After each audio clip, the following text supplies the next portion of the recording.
आपण पाहत आहात भास्कर पब्लिकेशन प्रस्तुत BBL मराठी, बातमी निपक्ष, सदैव दक्ष।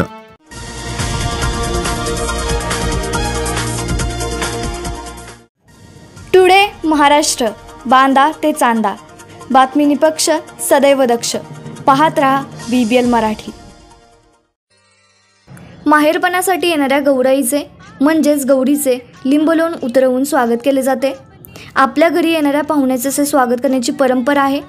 विशेषतः घरी येणारी पाहुणी जर माहेरवाशी नसेल तर तिचे कौतुकही खास वेगळेच।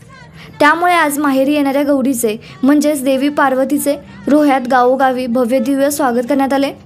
गणेशाचे आगमन झाल्यानंतर लगेचच गौरीचा सण येतो।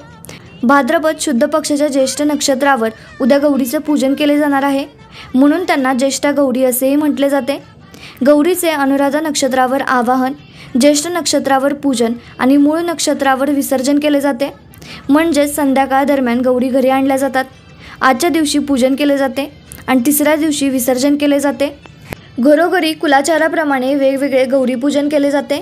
काही ठिकाणी उभ्या मातीच्या किंवा धातूच्या मुखवटे गौरी असतात।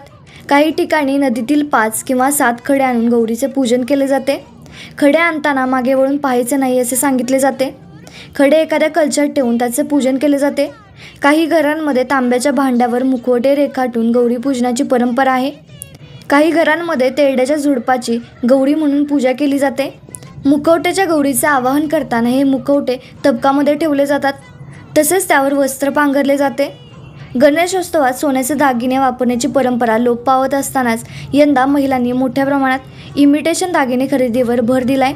त्यामुळे बाजारातून आणलेल्या मुखवट्यांना ज्वेलरीचा साज चढवला गेलाय।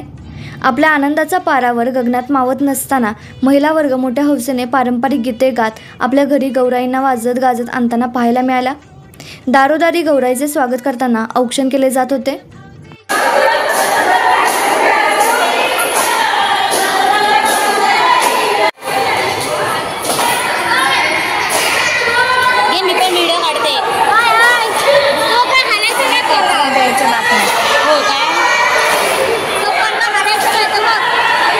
आपण पाहत आहात भास्कर पब्लिकेशन प्रस्तुत BBL मराठी, बातमी निपक्ष, सदैव दक्ष।